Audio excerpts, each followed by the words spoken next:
This podcast is sponsored by nobody. Hey dudes, welcome to Splat from the Past, the only 80s themed horror sci-fi show where things can get totally radical. Now today I will be welcoming Gary P. Cohen. Gary wrote and directed and made the video violence movies back in the late 80s. He shot them at, I believe it was the video store that he worked at. And he's also done other things. He did another horror movie called Captives. He did a documentary called Halloweenville, which had another guest of mine who recently passed away, Deborah Reed of Troll 2. And he made a documentary called Magic on Music Mountain. And Gary is also a musician. And we're going to talk about all that stuff today. And I can't wait. He'll be my second video violence guest because I had Paige Price, the first victim of the first movie, on, this past Thanksgiving time. Also, I went back and listened to my last podcast with Kristen Frisk, and I got a little bit of closure, even though I would have wished that we had done one more podcast before she passed. Hell, a lot more podcast for that matter. I think it was a nice way to go out. I mean, it essentially captured who we were as dirty-minded, empathetic people, talking about, what characters and what PG-rated teen movies lost their virginity. And then we got into deep stuff near the end that I even forgot about. Like, we're talking about her divorce and trying to get back into the dating world and stuff like that. She had just opened for Chris Kattan. I remember being so fucking proud of her for that. It's just, I'm so fucking sad, but I got closure from it. It was really sweet. It was a really dirty, but also very moving last podcast we did back on March 15th, 2021. Go listen to it and let me know what you think, because I just adored Kristen so much, and I'm so sad that her kids have to be left raised, by the dad and not have her influence in their life. So once again, rest in peace, Kristen. I can't believe it's been a week already. So yeah, here is my interview with Gary P. Cohen. Hey Gary, welcome to the show. How are you today, sir? I'm fine. How about yourself? I am fantastic, and this is such a great honor, sir. Thank you so much for taking the time today. Oh, my pleasure. So, going back in time, did you gravitate toward film early on in your childhood? Yeah. I used to make Super 8 films way back when. Probably I started with 8mm, but when Super 8 sound came out, I remember making a Dracula film and a Mummy film and a James Bond film. Wow. So yeah, I've always been interested. Wow, you were going right for the good stuff. Oh yeah, absolutely. Do you remember the first movie you saw that impacted you? First horror movie? Or just any movie? Yeah, just any movie in general.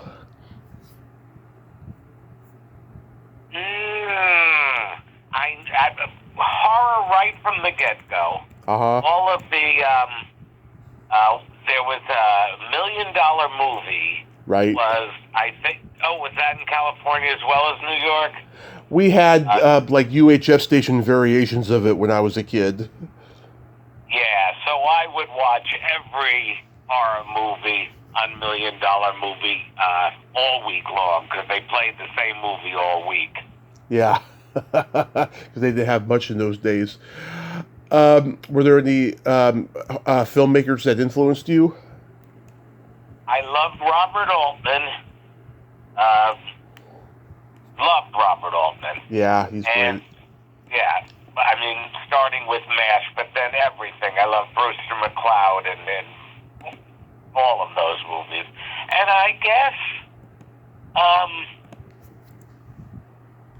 I would say David Lean. I think, believe it or not, because it has nothing to do with what I wound up doing, but Lawrence of Arabia, when you're asked to list one of your favorite films whenever you do a you sign up for something and they say, here's the trick question. Yeah. I always put Lawrence of Arabia down as my favorite film. Nice. Next to Bride of Frankenstein. Wow, yeah, Bride of Frankenstein to me is the best one out of all those classic Universal horror movies. No doubt, no doubt. Also, the 1931 Dracula is great too. Oh yeah, no, well they all are. Unfortunately, I have the Wolfman, full Wolfman on Super 8 down, but I don't believe Bride of Frankenstein was ever put out in a full-length version. Mm-hmm. I have all the Castle films, of course, but I had a 16 millimeter Bride, but I don't think it's the Super 8. Yeah. So you're born and raised in New York? I was born in Greenwich Village, but moved to New Jersey, before I even turned 1. So basically, I'm a New Jersey guy. Oh, okay. New Jersey boy. Did your parents, though, at least take you to New York and see Broadway shows growing up? Constantly. I was just speaking with someone yesterday who was surprised to learn that I saw Barbara Streisand in Funny Girl. Wow. And I must have only been 12 or 13. I saw Rex Harrison in My Fair Lady and Preston in Music Man. Yeah, constantly. In those days, you could afford to go to New York and see a show. Yeah, that's completely different now from what I've been told. Oh, yes. Oh, yes. So after high school, you attended Hofstra University? I went from high school to Hofstra. I started out as a theater major and didn't love the theater department. So I went to communications with a minor in filmmaking. And that they taught you on 16 millimeter. And it was just starting to be videotape. It was just starting. By the time I had my first job, which was pretty much direct from college, as an agent, well, I started out in the mailroom, and then I was the secretary, and then I was an agent for William Morris. That's when pneumatic tape started to be prevalent. When you were at Hofstra, were you there at the same time as Zane Busby? No. And James Caan and Madeline Kahn, they were all before me. Oh, okay. Yeah. Yeah, because I'm only 71. I think they're older. Oh, okay. Yeah, because I know Billy Crystal went there too, and Christopher Walken. Yes. Yep. But they're a little older than me. Okay. So you were at William Morris as an agent. You hated that job? Yeah, I really did. I liked the perks of the parties and lunching with famous people and all of that, but the job itself, but fighting with producers, fighting with casting directors, it wasn't for me. It wasn't creative at all. Yeah. So I left it after 10 years. So you were working at a video store, and that's where the genesis of Video Violence came from? I went from being an agent to running a tropical fish store, which was a hobby of mine. And when VHS rentals just started to come about, I was one of the first with 2 mom-and-pop video stores. Yeah, so you got to see Beta and Laserdisc. Oh, absolutely. Yeah. Both the CED Laserdiscs and the regular Laserdisc. I guess the CED wasn't a laser. Yeah. More like a record. Oh yeah, it was like pre-DVD in a strange way. Yeah, and it was a cartridge. You'd put the cartridge into the machine and pull the shell out. Yeah, it didn't last very long. Yeah. Do you remember what the top-selling movies at that store were? Jaws. Yeah. Jaws was terribly big. In fact, this is going way back, Mm-hmm. before cable and infinitely before streaming, there was something called Wometco Home Theater. Mm-hmm. And Wometco Home Theater was the first to offer Jaws uncut over a Wometco specific antenna, which you had to hang outside your window. Again, that didn't last very long either, but I certainly remember Jaws watching that several months, because that was just about the only horror film you could get in the early days of being able to watch uncut movies in your home. Mm-hmm. Yeah, because you were ahead of your time. There were guys around that same time, but a little bit later, like Quentin Tarantino and Kevin Smith, who were working at video stores before breaking into the movie business. Right. Yeah, and while I was at the video store, we went through beta and regular VHS, then VHS with a stereo soundtrack, which was a big deal, and then SVHS. But SVHS wasn't a commercial endeavor where you would rent SVH tapes. That was more to make videos on. Yeah, it's just funny. When I was a kid growing up, it was strictly VHS. We didn't have no laser discs or beta. I only heard about them, and it wasn't until in adulthood at the Goodwill stores that I started to see beta and laser discs. And I was like, wow, I'm glad that my parents got me VHS, because these seem a little too complicated, to get. Yeah, and beta versus regular VHS. Mm-hmm. Beta was superior. Yeah. But at the time, they used sports figures to promote VHS. Mm-hmm. And I'm a firm believer that that's why it took off. It had better promotion than Beta did. I totally agree.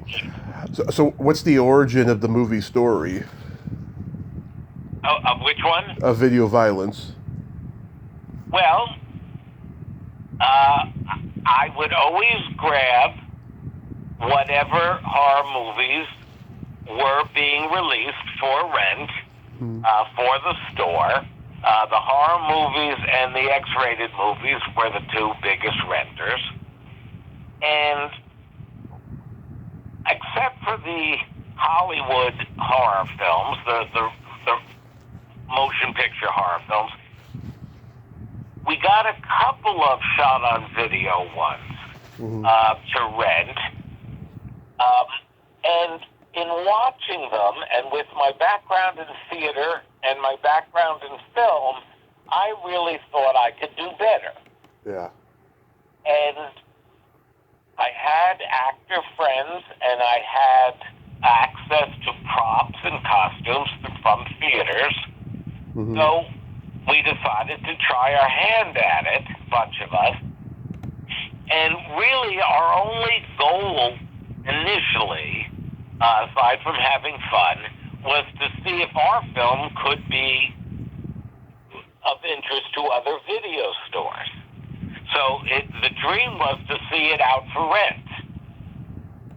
And we made Video Violence, the first one, and I sent it to all the different companies that had a shot-on-video presence.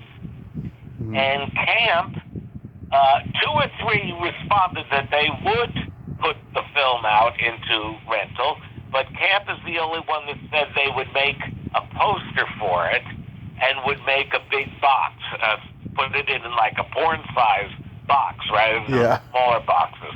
So we went with Camp. Mm-hmm. What did we know? Yeah. And Camp did very well by us. They promoted it.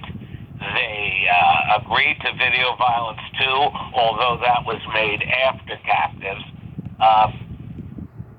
There was nothing wrong with Camp. Camp Motion Pictures was just fine. Now, that's not to be confused with the current Camp Video. Right. Which is a whole other company that's just sort of adapted their name. Yeah. So did you know a lot of the actors already in the cast? Oh, I knew them all. Mm-hmm. Sure. They were all friends of mine. We were doing plays at little community theaters. I knew them all. Yeah, I've talked to Paige Price, who was the first victim with the baseball bat at the beginning. Yeah, she told me she had done theater with the rest of the cast and stuff. Is that where you knew her? Absolutely. Yeah, she's a great lady. She told me she still owns like a lot of the on-set stills of her from the movie. Oh yeah, and she went on to be in some powerful position for Actors Equity. Yes. I don't know if she still is, but she was. Yeah. Yep. She did Saturday Night Fever on Broadway. She did a lot of right. great work. Yeah. And she had done a horror movie previously called Silent Madness a few years before this. Were you able to film a certain amount of time at the video store? The actual Video Violence, the basement scenes at the end were filmed in the video store in Island, New Jersey, while the interior scenes were filmed at my Bound Brook. And the exterior were all at the Bound Brook store. Mm-hmm. And for some reason, we filmed a lot of the exterior scenes in Frenchtown, New Jersey. And the mayor at the time embraced us coming in and stopping traffic and all of that. I don't think today anyone would let you do that in one of the New Jersey towns. No. They were pretty naive about what we were doing, and we were pretty naive. We just asked for permission. Can we shoot in your town? Yeah, I know that when Kevin Smith did one of his movies at the Quick Stop convenience store that he had filmed Clerks at in the 90s, the rules had changed, and he got denied a lot. It took a lot of convincing to let him shoot there again.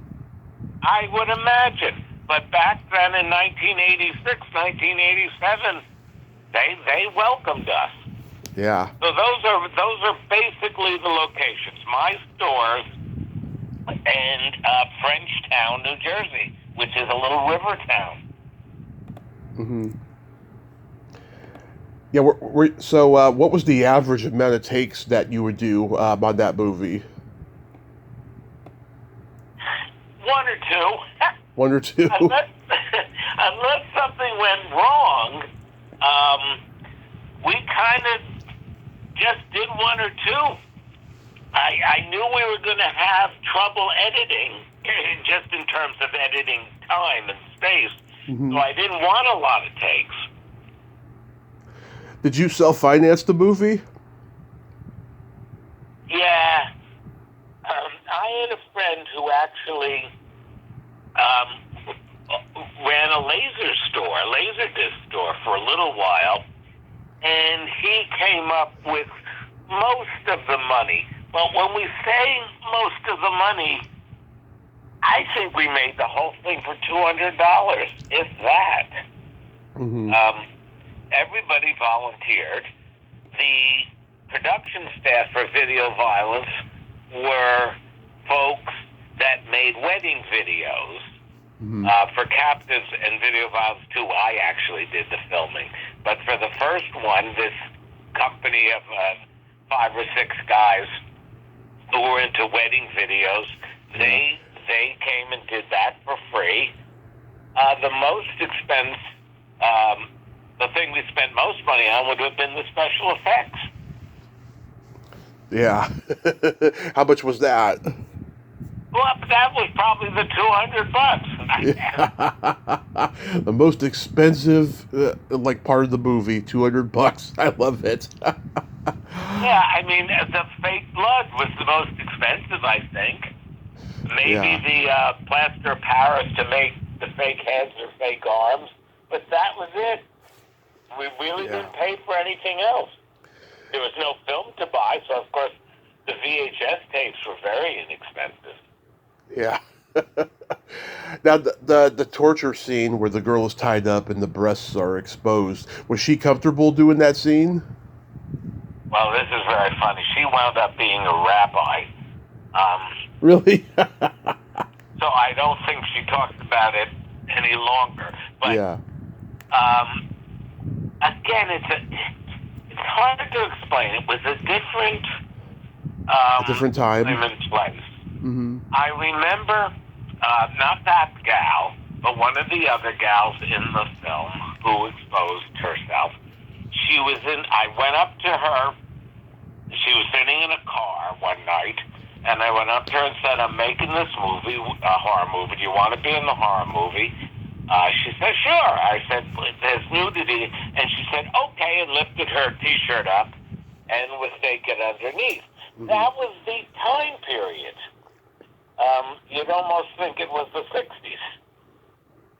Yeah. But everybody was more than willing to do it. I guess maybe they thought no one would ever see it. Yeah, I think a lot of people in those days thought that in these low-budget horror movies. They thought no one's ever going to see this, so yeah, I'll get naked, But it was almost mandatory to be naked in any movie back then, it seemed. Right. You had to have, apropos of nothing, a friend of mine, when I asked what kind of movies do you like on cable, he said, gritty and titty. Mm-hmm. He referred to the genre as gritty and titty. Well, that really was back in 1987 also. Video violence and captives are gritty and titty. Yeah. Now, I was curious, was that scene inspired by anything Joel Reed or Herschel Gordon Lewis did? I didn't know who Herschel Gordon Lewis was till way after. Mm-hmm. Everybody said, did he inspire? No, I didn't know who he was. Blood Cult was the only shot on video that I thought was even remotely interesting. And I know Herschel Gordon Lewis didn't shoot on video, but I didn't know who he was until much later.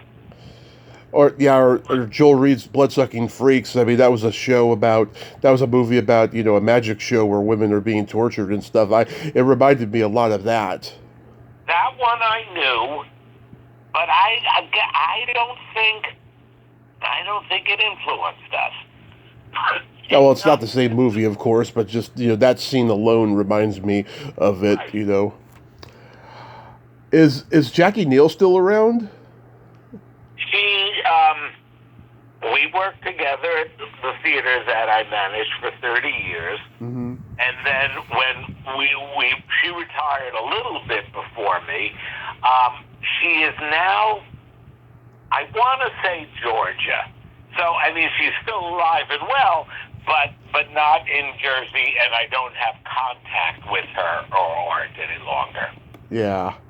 I think she's great as the wife, and you could tell she had a lot of theater experience. She provides the real acting moments of the movie, I feel. Yeah, she met her husband actually in the tour of Pirates of Penzance. Oh. So yeah, she certainly was a pro. You used a cable access station to edit the film? Well, that cable access station is now Xfinity. Oh.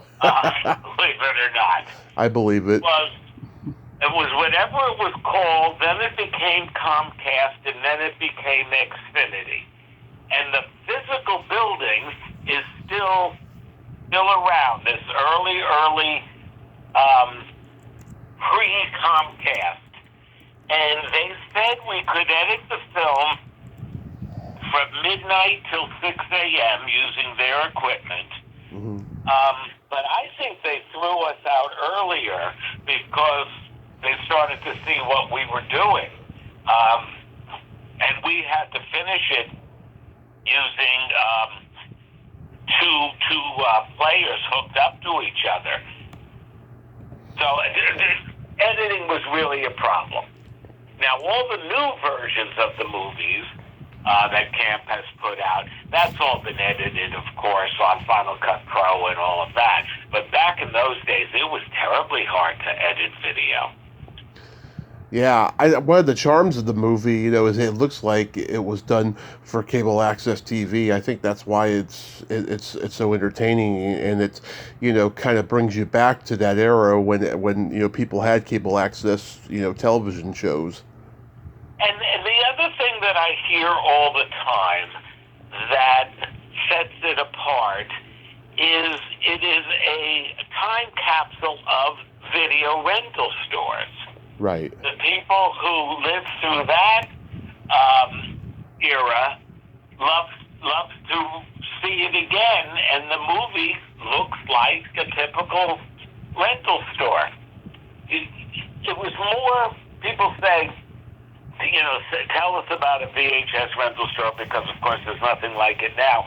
It was more than a store where you just came in, picked your film up and left. It became a place to talk about movies. I think almost everyone who came in to rent spent 10 or 15 minutes talking to us or talking to other customers about movies. Yeah. It was a social event. Absolutely. What did I get? What do you think of this? Did you like that? So it wasn't like shopping at a grocery store. It really was a social event. Mm-hmm. Was the sequel always intended? Nope.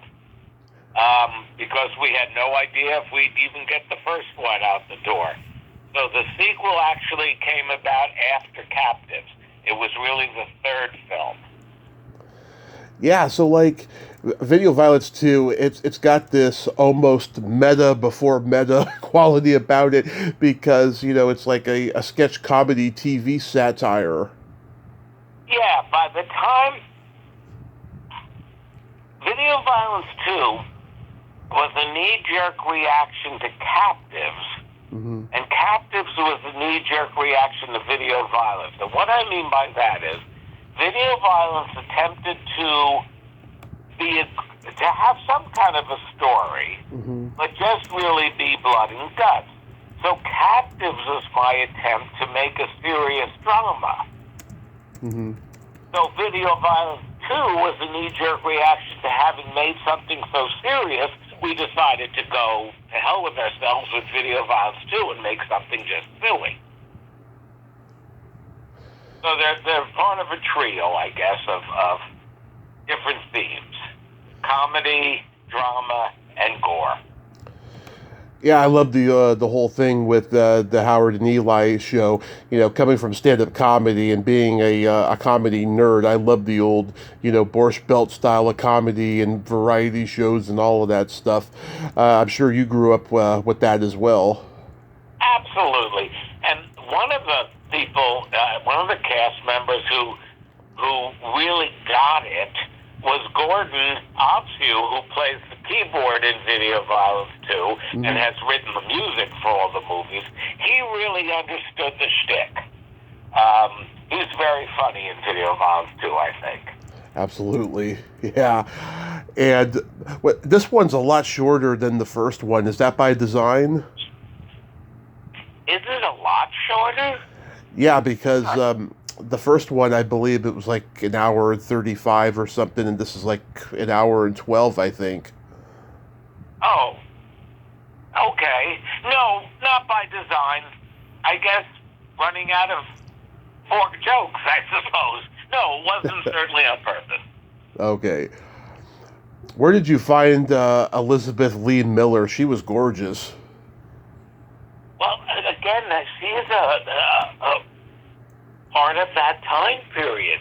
We put an ad in Backstage, which at the time was a New York weekly small newspaper that advertised equity jobs and film jobs and SAG jobs and non-equity jobs. And we put an ad in it, and she came out for an interview, and we said, well, yes, she's gorgeous, and she likes the script, and she wants to do it. So we hired her, and she agreed to a small percentage of any profit, but of course none of them made any profits. So she didn't get anything except we paid for her transportation from Manhattan. And we used her on 2 weekends, and the scene where she freaks out and rips off all the fake makeup and stuff before they actually kill her. Yeah. That was the second weekend. And I said to her on the first weekend, would you like to write that part yourself so that you feel comfortable with it? She said, sure. She came back having written and memorized that acting challenge. We did not write that. Wow, so she was a pro. I thought so. She looked like she came from modeling. That's why I was curious. The killers, Howard and Eli, are they still around? Yes. Now, Howard moved to California and is involved, certainly was involved, but I think still is involved in writing for sitcoms and that sort of thing. He definitely has become a writer for television. Now, Eli was always, he cleaned up roadkill. And he still is cleaning up roadkill if he hasn't retired. So he's still in New Jersey. Cleaned up roadkill. Wow. What a job. That's almost like, that. I don't know what's worse, that or grave digging. Right. Well, it wasn't people roadkill, it was animal roadkill. Right. Still, it's corpses. Exactly. Was there ever talk about making a third? There's always been talk about making a third. And I started scripts on several occasions, and I had an awful lot of people ask me if they could have permission. I don't know. I guess I'm too old now, and I sort of don't want to let somebody else do it. So I don't think it'll ever happen. But there was always talk of it. One of the ideas that I sort of like the best is to bring video violence into the current streaming atmosphere.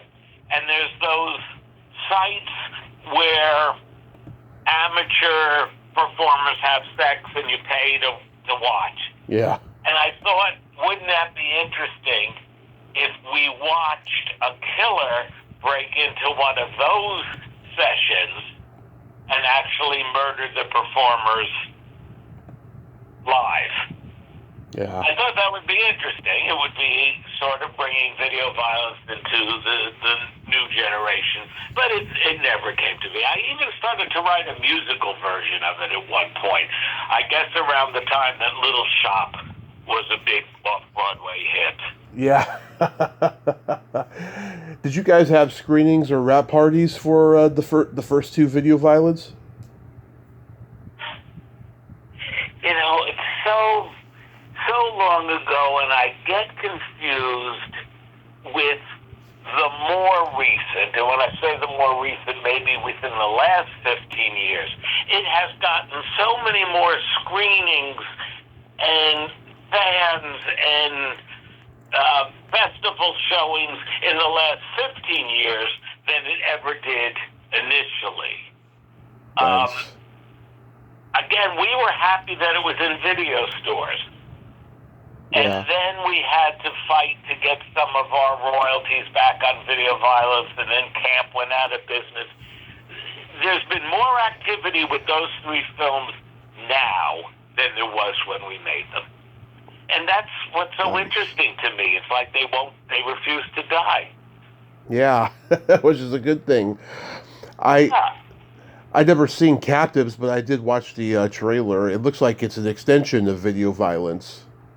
Well, it's really trying to be much more serious. Mm-hmm. I think it's got a decent plot, and if that were remade today with real equipment, I think it could be a good B movie. Mm-hmm. Yeah, no, I hated what the company that released Captives did with it when they called it Mama's Home, and it's not even in sync if you get a copy of Mama's Home. Mm-hmm. But I was happy with Captives. And that recently got a Blu-ray edition. Nice. Yeah, was Captives fun to shoot? Captives was intense. I wouldn't say Captives was fun. Because I was asking the actors to do a lot more drama.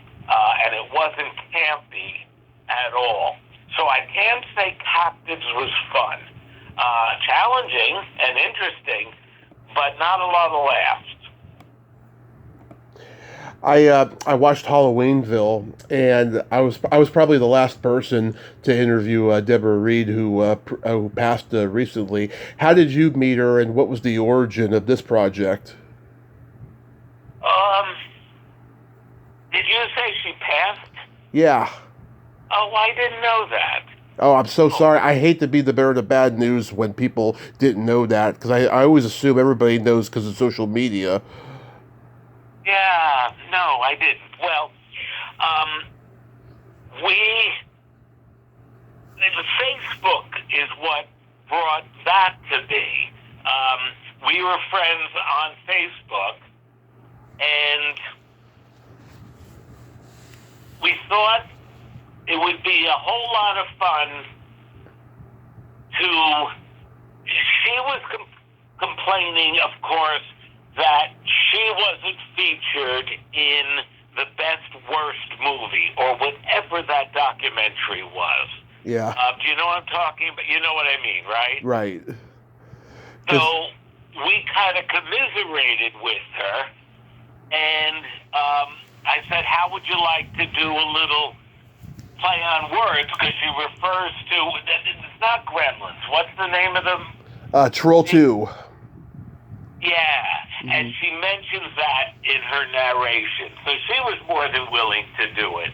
And it came about because Lambertville, which is not far from where we film Video Violence, is a sweet little town in New Jersey that went all out for Halloween celebrations.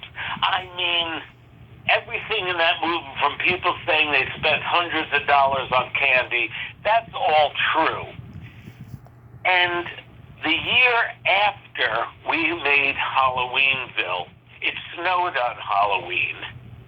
And a year or two after that, COVID came about. So it's no longer what it was in Lambertville. So that film serves as a remembrance of something that doesn't really exist in the same order any longer. So I'm glad we made it. It's not a great documentary technically. We had trouble with sound, but it does serve a purpose. Yeah, I mean, I reached out to her in 2020. It was the 30th anniversary of Troll 2, and I asked her if she would come on, and she told me she probably had less than a year to live at that time, and that she would do it, and she did do it, and she was fantastic. And yeah, she just passed I think past November it was. Well, that's bad to hear. She was a great lady, though. Yeah.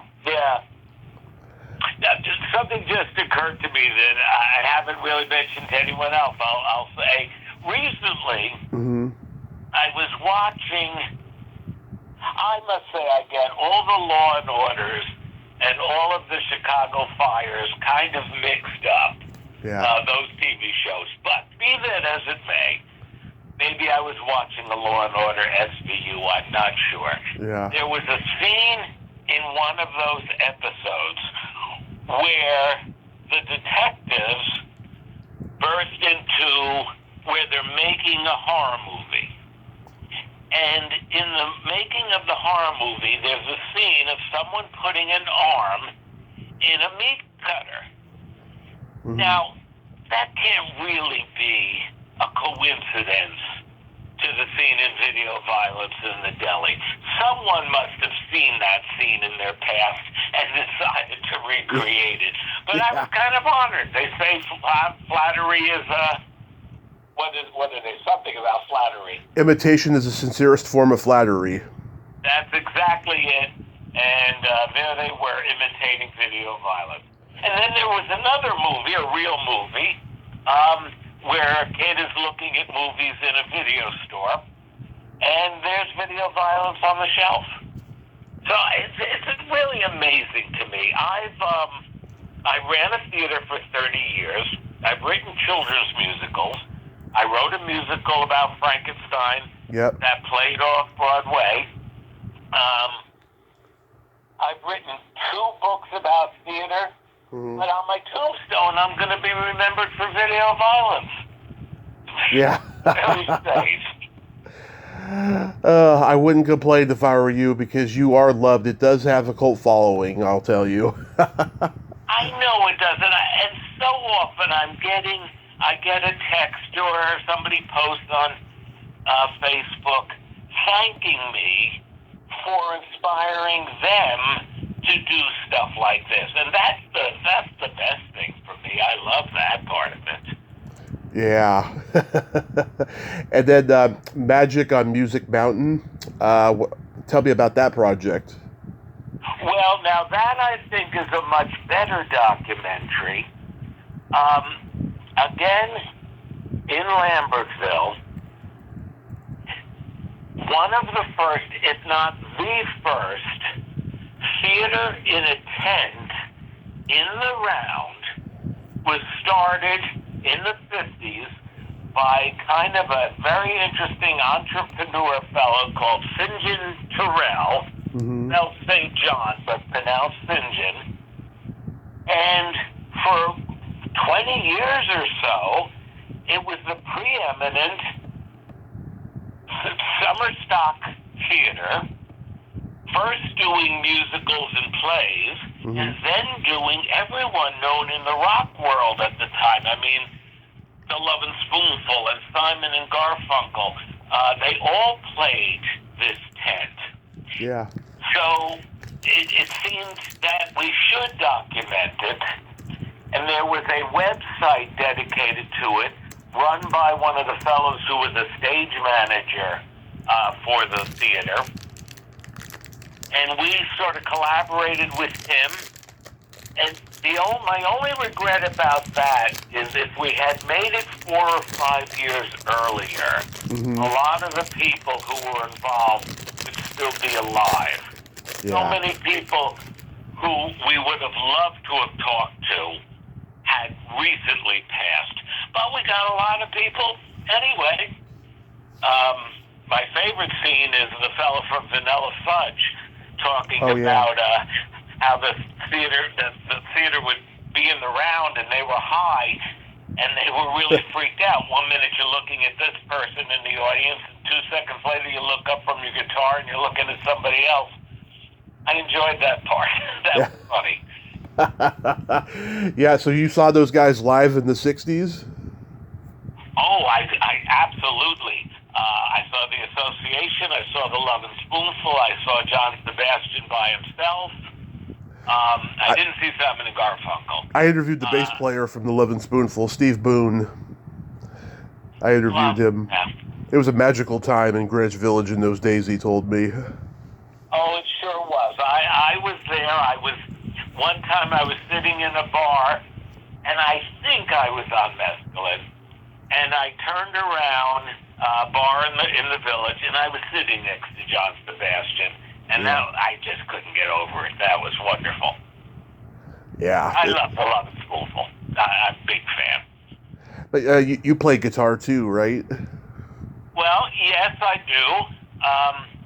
Not everybody knows what this is. I always have to explain, but I'm part of a jug band. Mm-hmm. Now, the Love and Spoonful actually were part jug band, and the Grateful Dead started out as a jug band.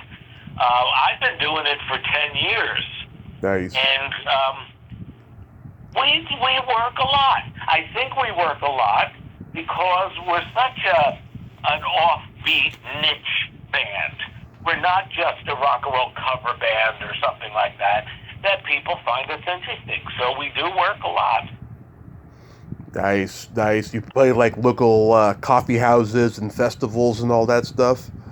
Absolutely. From bars and pubs to festivals. And also over the summer, I would say every weekend we do farmers markets. And those are great fun to do.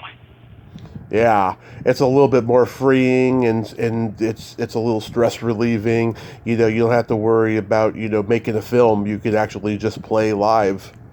It's all of that. It totally is. If I didn't have that after retirement, I probably would go a little stir crazy. Yeah.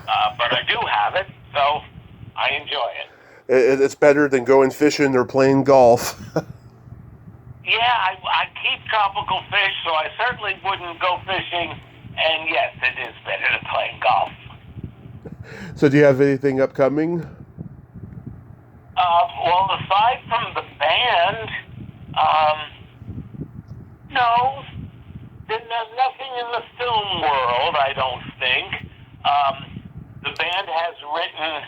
we do write our own songs on occasion, and we made a CD that's just original songs, and we'll continue to do that. And occasionally, I will do little video projects. I've done music videos for the band. Oh, nice. I've done... What's that? Nice. You did music videos for the band. Which ones? I think there's a dozen or so that we've done over the years. They're all up on our website or on YouTube. Okay. Nice. Do you sell the CDs at shows? Yes. We're lucky if we sell one or two, but we didn't expect more than that. You sell one or two at a show. And we sell them online. What has worked for us is Venmo. People are more Venmo has worked for us in two ways. People will buy the CD that way, but also we use Venmo for tips. If they reach into their pocket and they have $1, they'll throw it in the guitar case. But if they have to go to the trouble of scanning the Venmo thing, they're liable to make it a $5 or $10 tip. So we enjoy having Venmo available at the gigs. Awesome.